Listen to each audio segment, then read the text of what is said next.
Assalamualaikum warahmatullahi wabarakatuh. Hai semuanya, apa kabar? Semoga semuanya sehat-sehat terus ya. Sebelumnya, perkenalkan, nama saya Anissa Inta Putri selaku MC pada acara kali ini. Untuk memperingati acara Hari Pahlawan, kami mempersembahkan talk show yang bertema Younger Hero for Better Future. Tanggal 10 November diperingati sebagai acara Hari Pahlawan. Dahulu, bangsa Indonesia dijajah oleh bangsa lain, tetapi rakyat Indonesia berhasil untuk mengusir para penjajah. Indonesia berhasil mengusir para penjajah dengan semangat pemuda Indonesia yang tidak mau Indonesia dijajah terus-menerus. Sebagai remaja Indonesia yang memiliki semangat juang, mari kita bakar semangat kita untuk masa depan yang lebih cerah. Nah, untuk mendapat semangat teman-teman semua nih, kami akan memotivasi teman-teman dengan narasumber kita yang keren-keren. Narasumber pertama kita ada Kak Sherly Hairunisa. Kak Sherly pernah mengikuti event Istanbul Youth Summit di Turki. Di sana, Kak Sherly bertemu dengan banyak teman dari berbagai negara. Selain itu, ada narasumber kedua kita yang gak kalah keren nih. Ada Kak Muhammad Rizky Widodo sebagai salah satu alumni SMA Al-Muslim yang gak kalah keren. Semasa kuliahnya, Kak Kaikai mendapatkan prestasi yang luar biasa. Jadi penasaran ya sama cerita-cerita seru dari Kak Sherly dan Kak Kaikai? Gak perlu lama-lama lagi, mari kita simak bincang-bincang kali ini.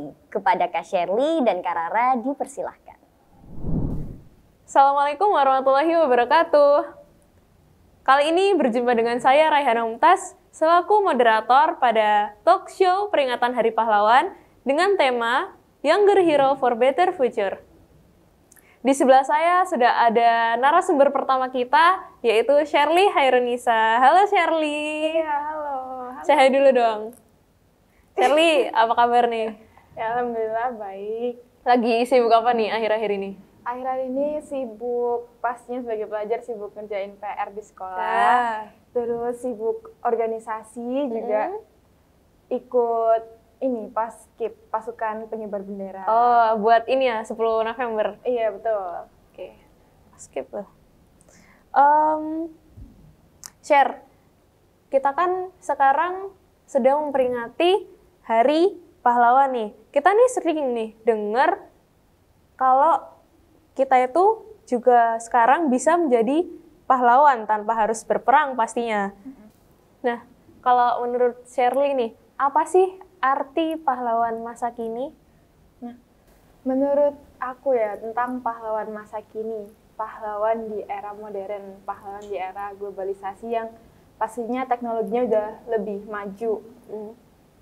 Sebagai seorang pelajar, menurut sudut pandang pelajar, pahlawan masa kini adalah orang yang berinovasi untuk membangun bangsa dan negara untuk menjadi negara yang lebih baik. Tentunya menjadi pahlawan itu seperti yang udah dibilang tadi ya, nggak perlu perang-perang, nggak perlu pakai pedang atau kekerasan segala macem. Kita di sini berperang menggunakan kreativitas kita sebagai seorang pelajar di era yang modern ini. Oke nih, sekarang kita bahas tentang kamu nih, tentang prestasi kamu. Nah, share. Beberapa waktu lalu kamu kan sempat ke Turki nih. Nah, itu ngapain aja sih? Boleh nggak di-sharing-sharing ke teman-teman nih? Ya, aku ke Turki. Itu ngapain aja sih sebenarnya di Turki? Di Turki itu aku ngelakuin konferensi bersama pemuda-pemudi dari seluruh negara, seperti Palestina, kemudian Malaysia, dan lain-lain. Di sana kita membahas mengenai beberapa masalah yang muncul di masyarakat, kayak public health, mental health, public policy, terus pendidikan, juga tentang ekonomi. Bagaimana sih caranya kita membangun negara yang lebih baik, kayak gitu. Terus kita juga selain membahas mengenai kelima hal tersebut, kita juga pastinya ada healing ya di sana. Kita jalan-jalan sama teman-teman baru dari berbagai negara juga, terus belajar bahasa baru, juga belajar budaya-budaya dari orang-orang yang kita temui di sana. Kalau nggak salah, Sherly itu dapat prestasi juga nggak sih di sana? Iya. Apa tuh share? Jadi alhamdulillah aku dapat the best group project di sana karena project yang kita kemukakan itu ternyata dapat menarik hati para dewan juri nih. Ternyata kita sebagai anggota dari generasi muda dapat membangun negara yang lebih baik dengan ide-ide yang kreatif gitu, dengan inovasi-inovasi yang dapat membangun negara. Project apa itu share? Proyeknya kita di sana membuat ini hidroponik, tapi menggunakan limbah. Jadi kita survei ke suatu daerah, kemudian kita melihat ada limbah apa saja sih yang di sana. Kebetulan di sana itu banyak limbah popok bayi. Jadi kita berpikir gimana nih caranya kita mengolah limbah popok bayi ini agar bisa bermanfaat dan tidak merusak lingkungan gitu.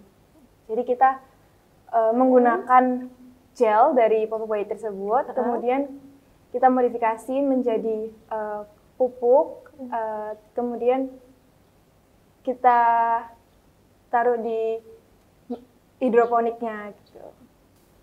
Kalau dari popok bayi berarti kan popok bayi bekas ya, berarti kan ada ini ya bekas kayak kotoran gitu. Nah itu apa nggak menimbulkan kayak bau atau ada bakterinya gitu ya share? Jadi sebelumnya itu kita mempertimbangkan hal tersebut gitu. Ini gimana ya kalau misalnya popok bayinya ini walaupun kita udah bersihin berkali-kali tapi tetap menimbulkan aroma nih.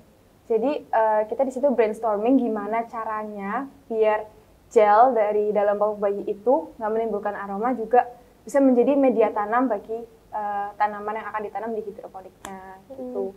Dan kebetulan itu saat kita mempresentasikan hal tersebut ke dewan juri itu menarik perhatian karena mereka tidak pernah menyangka bahwa ternyata popok bayi itu limbahnya bisa diproses kembali menjadi media tanam gitu. Kan tidak pernah kepikiran gitu mungkin menurut mereka. Iya, emang keren sih. Oke, bisa tahu info ini tuh dari mana sih share awalnya? Jadi event yang aku ikutin kan namanya Istanbul Youth Summit atau bisa disingkat IYS yang didirikan oleh Youth Break the Boundaries Foundation. Nah, mereka itu pastinya promosi tentang event tersebut. Nah, aku tahu event tersebut itu dari sosial media nih. Aku tahu dari TikTok kebetulan kan lagi scroll TikTok. Terus ada iklan nih kayaknya menarik banget. Bisa ketemu orang-orang di berbagai negara, kemudian melakukan konferensi di luar negeri lagi, kan dapat memperluas relasi gitu. Jadi akhirnya saya tertarik dan ikut program tersebut. Jalan ya. Ada seleksinya gitu nggak sih share? Pastinya ada seleksinya. Pertama itu seleksi esai. Jadi kita membuat esai mengenai topik yang kita pilih. Topik yang kita pilih tuh ada 5 topik ya sebenarnya. Yang udah aku sebutin tadi, mental health, public policy, kemudian pendidikan juga ekonomi gitu. Setelah menulis esai, kemudian kita membuat video motivasi, kayak motivasi kita tuh apa sih ikut program ini, terus harapan kita di masa depan itu apa sih gitu. Berarti dari awal udah proses seleksi, terus habis itu berangkat ke sana dan di sana juga dapat prestasi juga ya. Keren emang teman kita satu ini. Oke. Terus suka duka dan tantangan di sana selama Shirley menjalani kegiatan itu apa aja sih Shir? Selama aku mengikuti rangkaian acara di event tersebut, itu pasti banyak hal-hal yang bikin seneng, juga banyak hal-hal yang bikin nggak seneng kan pastinya. Untuk hal-hal yang bikin seneng itu ada banyak ya, karena kita ketemu sama orang-orang baru dari berbagai negara, juga berbagai kota di Indonesia. Kemudian kita ketemu orang-orang yang ternyata prestasinya itu juga sangat banyak gitu. Kemudian kita di sana belajar budaya baru, karena kebetulan kita kan tempatnya di Turki, di Istanbul, jadi kita belajar mengenai budaya di Turki, juga makanan-makanan Turki gitu. Terus untuk dukanya ya, sebenarnya kalau dipikir-pikir itu nggak ada sih, karena aku bawanya enjoy semua. Seneng aja. Iya, kayak seneng aja gitu. Tapi ada emang satu hal yang bikin agak ini ya, deg-degan gitu, karena kita sebelum berangkat itu proposal untuk presentasi hasil proyek itu belum selesai. Jadi kita mengerjakan akhir-akhirnya di sana. Untuk timnya itu udah ditentukan sebelum keberangkatan ya berarti, Share? Iya, sudah. Oh, berarti satu tim kamu itu adalah tim dari Indonesia semua? Iya, kebetulan dari Indonesia semua. Oh. Tapi banyak juga tim-tim yang campuran gitu. Jadi beberapa memang ada yang memiliki kendala bahasa, karena memang kan nggak ada special requirement buat bisa bahasa Inggris Gitu ya. Berarti buat teman-teman yang mungkin kayak terkendala bahasa terus minder buat pengen ikut tapi minder gitu, mungkin bisa dicoba dulu kali ya, Share. Siapa tahu tetap bisa belajar bareng gitu di sana. Nah, mungkin share buat teman-teman nih yang pengen mengikuti jejak Shirley untuk ikut kegiatan yang sama nih. Ada nggak sih tips dari Shirley? Mungkin kayak cari-cari infonya dari mana, terus tips untuk bisa berhasil mengikuti seleksi dan segala macam gitu, Share. Jadi untuk tipsnya ini cukup simple, cukup klise, karena yang pertama itu kita perlu percaya terhadap diri sendiri. Kita perlu mencintai diri sendiri ya, kelebihan sama kekurangan diri sendiri. Kita nggak usah mikir kayak, kekuranganku ini gini, nanti nggak menang, nanti gini. Nggak usah dipikir, yang penting dicoba aja dulu. Barangkali ternyata jalur yang kita pilih itu bisa membawa kita menjadi orang yang lebih baik gitu. Terus untuk info-infonya ya, zaman sekarang kan sudah banyak promosi nih, misalnya lewat TikTok atau lewat sosial media lainnya, kan banyak orang mempromosikan event-event serupa. Jadi sebenarnya mudah dicari sih di internet gitu tentang event-event seperti itu. Oke, intinya yang pertama tuh jangan takut mencoba gitu ya. Betul. Terus rajin-rajin buat scroll-scroll hal yang bisa bermanfaat gitu ya. Oke. Nah, sekarang kan juga kita sedang memperingati Hari Pahlawan. Nah, buat Shirley sendiri nih, ada nggak sih sosok pahlawan buat Shirley atau sosok yang menginspirasi Shirley sehingga bisa ada di titik ini? Sosok yang paling menginspirasi itu tidak lain dan tidak bukan adalah sosok ibu sendiri, juga sosok guru-guru di sekolah yang udah kayak orang tua sendiri, karena sudah meluangkan waktu, tenaga, dan pikiran untuk mendidik aku untuk menjadi orang yang lebih baik, juga memberikan pengetahuan mengenai apa yang baik juga apa yang buruk. Oke, nah sekarang ini kasih dong pesan buat teman-teman di sana dari Shirley agar bisa menjadi younger hero. Pesan buat teman-teman seperti yang udah aku omongin tadi, itu percaya diri tentang kelebihan dan kemampuan yang kalian punya. Nggak usah minder ngeliatin pencapaian orang lain, nggak usah minder ngeliatin prestasi orang lain, fokus sama diri sendiri. Betul. Oke, terima kasih ya Shirley sudah menyempatkan waktunya untuk sharing-sharing ke teman-teman ini. Semoga ilmunya bisa bermanfaat buat teman-teman. Terus buat Shirley, semoga segala goals kedepannya juga bisa dimudahkan untuk mencapainya. Oke, selanjutnya saya kembalikan kepada Nisa selaku MC. Wah, ceritanya sangat menarik ya. Kak Shirley bisa jalan-jalan ke Turki dan juga bisa dapat teman-teman baru. Nah, untuk narasumber selanjutnya dipersilahkan kepada Kak Kaikai dan Kak Rara. Halo teman-teman, kita balik lagi berbincang-bincang dengan narasumber kedua kita, yaitu Mas Kaikai.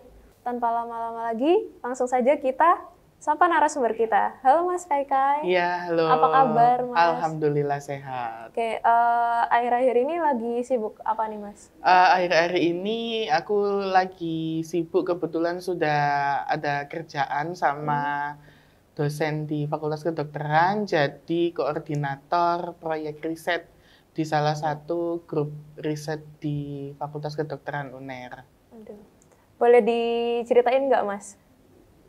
Gimana tuh? Oke, jadi sekarang kalau apa yang aku lakukan sekarang itu, jadi aku kayak mengkoordinasikan kegiatan-kegiatan penelitian yang diadakan oleh salah satu grup gitu ya, salah satu grup riset yang ada di Fakultas Kedokteran UNER. Jadi mulai kayak mengkoordinasikan pengumpulan data, analisis data, juga nulis-nulis artikel ilmiah yang akan dipublikasikan gitu. Berarti ini udah lulus tapi masih sibuk aja ya, Mas? Iya, alhamdulillah langsung kampusnya. dikasih kesibukan. Tadi kan kita udah bahas tentang prestasinya Mas Kaikai, ada juga beberapa organisasi-organisasi. Nah, boleh nggak sih Mas ceritain pengalaman Mas di salah satu prestasi yang pernah Mas raih? Oke, kalau mau cerita terkait pengalamanku yang prestasi yang paling aku banggakan gitu ya. Jadi kalau yang paling berkesan dan aku banggakan itu saat bisa meraih medali emas di Pekan Ilmiah Mahasiswa Nasional. Nah, jadi itu effortnya besar banget, tapi pengalamannya juga luar biasa karena langsung dibimbing oleh dosen-dosen top gitu ya yang ada di UNER, kemudian juga bisa kenal oleh teman-teman luar fakultas sendiri, dan tentunya itu jadi kesempatan untuk bisa membanggakan alma mater kayak gitu. Kalau boleh tahu itu lombanya tentang apa sih Mas? Jadi itu aku ikut di kategori program kreativitas mahasiswa kewirausahaan.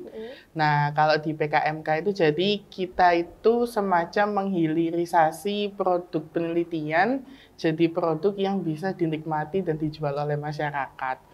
Nah, saat itu aku buat filter masker. Jadi dulu pas masih zamannya COVID masih tinggi banget, dan ketika saat itu masker medis masih langka dan masker kain itu kurang efektif melindungi masyarakat. Jadi di situ membuat filter masker yang bisa digunakan di masker kain kayak gitu. Dan itu alhamdulillah bisa menang, dapat juara 1, dapat medali emas. Itu lombanya berkelompok ya? Berkelompok. Satu timnya berapa orang Mas? Satu timnya 5 orang dan itu dari berbagai macam fakultas. Aku sendiri dari kesehatan masyarakat, ada dari sains dan teknologi, ada dari perikanan, dan dari fakultas kedokteran. Jadi ada 4 fakultas jadi satu tim. Kok bisa ya Mas itu dari berbagai fakultas itu ketemu? Apakah Mas awalnya emang udah kenal atau mencari atau dicarikan? Ya, awalnya itu dari teman satu fakultas. Nah, teman satu fakultas ini dia gabung di semacam unit kegiatan mahasiswa penalaran gitu. Nah, karena aku sama temenku ini kayak punya satu keinginan yang sama untuk bisa menang di PIMNAS, di Pekan Ilmiah itu, akhirnya kita coba membentuk tim yang multidisiplin gitu. Karena ngelihat dari tahun-tahun sebelumnya itu tim-tim yang multidisiplin itu cepat menangnya kayak gitu. Jadinya kita membentuk dan ya akhirnya bisa menang. Berarti itu udah jadi kayak strategi tersendiri. Iya, strategi tersendiri.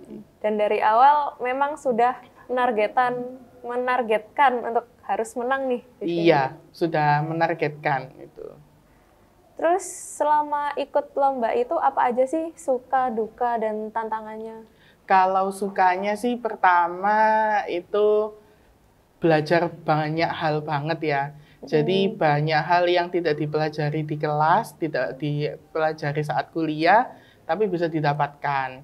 Kayak bagaimana kemampuan public speaking, bagaimana kemampuan menulis ilmiah, yang biasanya itu baru saat mahasiswa akhir baru dapat, tapi kalau ikut lomba itu mau nggak mau harus belajar itu. Jadi kayak bisa selangkah lebih maju daripada teman-teman yang lain. Terus ya tentunya apresiasi dari universitas juga luar biasa, dan bisa membanggakan universitas, bisa membanggakan orang tua adalah rasa yang luar biasa gitu sih. Kalau dukanya jelas karena effortnya besar ya. Karena effortnya besar pasti capek gitu. Pasti capek, belum lagi up and down-nya, belum lagi kalau kena revisi, belum lagi kena kritikan yang kadang benar-benar kadang bikin agak down tak apa gitu. Tapi apapun itu semuanya kayak hilang kalau sudah bisa menang nih gitu. Selama mengalami tantangan-tantangan tersebut itu gimana sih cara Mas Kai bersama timnya untuk mengatasi semua dukanya? Jadi enaknya kalau tim itu kan bisa saling backup ya. Nah pasti ada satu saat ketika beberapa anggota tim itu agak down, tapi ada yang bisa mengangkat lagi gitu. Jadi ya gantian gitu, terus menerus, berkali-kali berbagai macam putaran up and down-nya itu. Tapi karena bisa saling support, akhirnya bisa tetap berhasil. Saling melengkapi. Iya, saling melengkapi. Tadi kan Mas Kai bilang kalau dari awal udah pengen ikut lomba itu dan pengen menang gitu ya. Iya. Nah, awalnya bisa tahu lomba itu tuh dari mana sih? Jadi awalnya itu pas maba, pas masih jadi mahasiswa baru. Itu pas mahasiswa baru tentunya dari fakultas ada pengenalan apa saja sih kegiatan saat kuliah selain belajar di kelas kayak gitu. Terus ya itu event itu jadi salah satu yang aku tertarik di situ karena benefitnya banyak dari universitas. Benefit yang diberikan banyak, apresiasi yang diberikan besar. Terus prosesnya juga seru gitu, bisa mendapatkan pendanaan dari pemerintah kan gitu. Jadi sejak maba sudah coba ikut dan baru berhasil di tahun ketiga kuliah. Tahun ketiga semester 6. Semester 6 baru berhasil itu. Keren. Ini kan tadi yang lomba yang di tingkat nasional ya berarti Iya, Kak? tingkat nasional. Nah, kan ada beberapa juga nih yang di tingkat internasional. Nah, boleh nggak diceritain Kak? Kalau tingkat internasional mungkin aku akan ceritakan yang dari Seohun itu. Jadi yang Seohun itu alhamdulillah aku bisa memenangkan student video contest tingkat regional, jadi se-Asia Tenggara. Nah itu jadi kita membuat semacam video edukasi terkait penyakit leptospirosis ke masyarakat. Leptospirosis ini kayak sekarang lagi musim hujan gitu ya. Nah, itu kalau misal banjir, itu ada kayak penyakit yang bisa ditularkan dari hewan pengerat ke manusia lewat urinnya, kayak gitu. Nah, itu kita buat video edukasi bagaimana sih cara mencegah penyakit itu, karena seperti yang kita tahu kan Indonesia ya tropis, hujan, sering banjir kayak gitu. Nah, itu harus dilakukan pencegahan. Kita buat video edukasi terkait itu, kita kumpulkan, dan alhamdulillah menang. Kemudian selain juga dapat prestasi internasional tadi, lombanya itu hadiahnya juga bisa membawa saya dan tim, bawa aku dan tim ke Thailand untuk bisa ngikutin student summit di sana. Gitu. Jadi hadiahnya enak banget, bisa ikut student summit dan conference. Nah, video edukasinya itu di-upload ke sosial media nggak sih, Mas? Iya, di-upload ke sosial media di Masih YouTube. ada nggak? Masih bisa. Boleh di-share ke teman-teman? Mungkin Ya, ada bisa. yang mau nonton? Teman-teman tinggal buka YouTube-nya Southeast Asia One Health University Network. Nanti di situ, di channel YouTube-nya cari aja video dari tim sesarengan. Nah, nanti di situ teman-teman bisa play videonya. Itu videoku dan timku tahun lalu, 2021. Di situ. Tuh, mungkin bisa nanti menginspirasi teman-teman juga ya. Iya. Oke nih, selanjutnya, Mas nih selain ikut banyak lomba juga, ternyata ikut organisasi juga ya Mas? Iya, ikut organisasi juga. Kenapa sih Mas kok masih tetap ikut organisasi, padahal kan kuliah juga pasti tugasnya banyak, terus ikut lomba-lomba juga yang katanya capek juga kan, kenapa kok tetap memilih organisasi juga? Jadi aku ikut organisasi itu karena ada purpose-nya, ada tujuannya untuk mendukung apa yang ingin aku capai. Jadi aku ikut organisasi namanya itu Garuda Sakti di Universitas Airlangga. Itu organisasi mahasiswa yang menaungi kegiatan PIMNAS itu tadi gitu. Jadi yang memfasilitasi mahasiswa untuk ikut PIMNAS. Jadi aku gabung sejak dari maba, dan bisa belajar banyak di situ, gitu. Mulai dari membuat proposalnya, melihat monefnya, monitoring evaluasinya, tim yang udah dapat pendanaan, sampai bisa ikut jadi tim poster. Jadi kalau PIMNAS itu kan lombanya 2, presentasi dan poster. Nah, aku bisa jadi tim posternya, kontingennya UNER pas itu. Nah, di situ akhirnya tahu suasana PIMNAS itu bagaimana, dan itu jadi kayak jadi bekal gitu. Saat aku beneran ikut PIMNAS, jadi bisa dimanfaatkan. Gitu sih. Jadi ada tujuan untuk mencari bekal, mencapai tujuan yang sebenarnya organisasinya itu. Keren sih. Prestasi udah, organisasi udah. Nah, next-nya nih, Kak. Apa sih goals atau project yang lagi dikerjakan atau direncanakan? Oke, kalau yang pingin aku raih selanjutnya gitu ya. Kalau yang aku pingin raih selanjutnya itu aku pingin melanjutkan studi gitu. Cita-citaku pingin melanjutkan studi di perguruan tinggi utama dunia. Jadi World Top University yang kualitas pendidikannya top lah. Istilahnya kalau kita mencari ibunya ilmunya di situ gitu. Ya semoga bisa terwujud. Bisa pakai beasiswa juga, jadi ya bisa membawa lebih ilmu untuk kembali lagi ke Indonesia nanti, bisa berkiprah dan berkontribusi lagi. Semoga bisa terlaksana ya Mas. Amin. Oke, nah Mas Kaikai dengan prestasi yang sudah segini banyaknya ya Mas, ada nggak sih Mas sosok pahlawan atau seseorang yang menginspirasi Mas Kaikai sehingga bisa ada di titik ini? Oke, kalau sosok pahlawan yang inspirasi tentunya ada. Jadi aku punya satu sosok pahlawan yang memang aku kagumi. Beliau adalah Kiai Haji Ahmad Dahlan. Nah, Kiai Haji Ahmad Dahlan ini kenapa kok aku kagumin? Karena beliau itu berhasil menjadi pendobrak dan pelopor gitu. Jadi bisa membuat suatu gerakan tidak hanya untuk keagamaan, tapi ya untuk sosial, untuk pendidikan, dan itu benar-benar bisa membawa manfaat ke negara Indonesia ini gitu. Bahkan sudah bisa meluas secara internasional gitu. Nah, jadi bagi sosok beliau yang pendobrak dan inovatif dan berani jadi pelopor, itu jadi inspirasiku sih.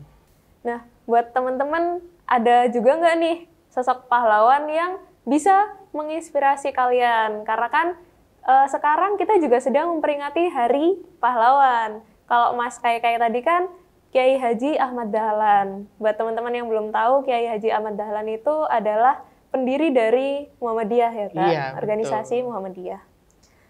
Oke, kalau dari Mas Kaikai nih, ada nggak sih pesan buat teman-teman semua agar bisa menjadi younger hero dengan prestasi seperti Mas Kaikai ini? Oke, kalau pesan-pesan buat teman-teman gitu ya, kalau mau jadi younger hero gitu, kita bersama-sama sebagai generasi muda, itu tentunya harus berani untuk sedikit keluar dari zona nyaman, karena nggak usah banyak-banyak keluarnya, yang penting berani, dan dicoba dulu, karena nanti teman-teman akan merasakan betapa serunya, betapa asyiknya, dan teman-teman bisa jadi pahlawan dengan berkontribusi kepada lingkungan sekitar teman-teman. Dan mulai dari hal kecil nanti akan jadi hal besar dan teman-teman akan bisa jadi younger hero masa kini gitu sih. Oke, setuju banget Mas Kai. Oke, buat Mas Kai terima kasih atas kesempatan yang sudah diberikan atas waktu di sela-sela kesibukannya. Iya. Sudah mau datang ke sini buat sharing-sharing bareng teman-teman. Semoga dimudahkan segala urusannya, Amin. semoga tercapai semua goals-nya dan semoga bisa menginspirasi teman-teman semua. Oke, amin. Selanjutnya, saya kembalikan kepada Nisa selaku MC. Wah, keren banget ya ceritanya. Semoga dengan bincang-bincang kali ini kita semua termotivasi untuk menjadi pemuda Indonesia yang akan memberikan masa depan yang lebih baik. Sekian dari saya, mohon maaf apabila ada kesalahan. Ikan hiu, ikan lohan, selamat Hari Pahlawan. Wassalamualaikum warahmatullahi wabarakatuh.